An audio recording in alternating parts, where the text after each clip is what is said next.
Lately, I've been seeing a lot of videos about that guy from California who beat his wife to death with his bare hands. I don't want to comment too much on the case itself.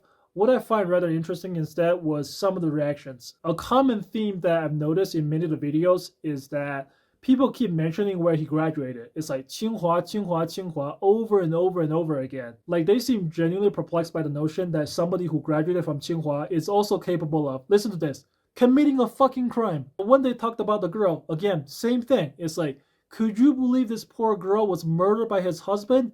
She went to the same school. They were both Tsinghua alums. So what, just because she went to the same school as the guy and they both work for Google, that means they must have a happy marriage and compatible as partners? That logic to me sounds so astonishingly stupid. That's almost like saying I should marry somebody who drives a Ford Focus because it happens to be the same car I own. It's incredible that in 2024, we still have people who think of a diploma from one of these schools as some kind of like a mythical thing that gives you superpower or something. We saw a very similar reaction to the homeless guy who graduated from Fudan. People were literally asking the question that how could somebody who had graduated from Fudan ended up homeless? What did you expect? Like his diploma was supposed to magically book him a hotel room when he was being a lazy fuck? I feel like to these people, getting into one of those schools is almost like the equivalent of getting a vaccine. Meaning that after you graduate, you somehow acquire this antibody that makes you immune to the ups and downs of life. So you will always be happy both in your professional and personal lives.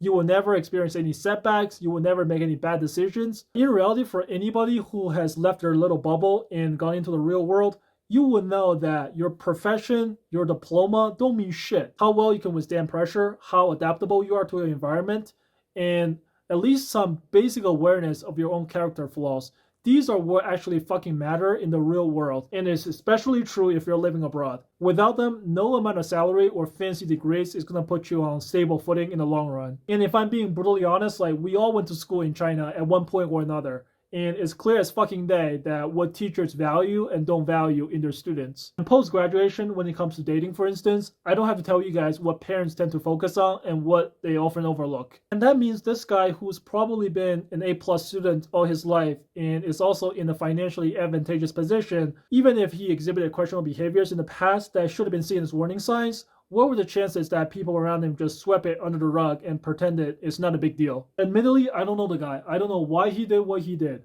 But what I do know is we all have deficiencies in our personality as human beings. While there's nothing wrong to look up to somebody because of their achievements, but at the same time, there's no reason to worship somebody just because they went to some fancy school and we're gonna sit there and pretend their shit don't stink. Oh, last one before I go.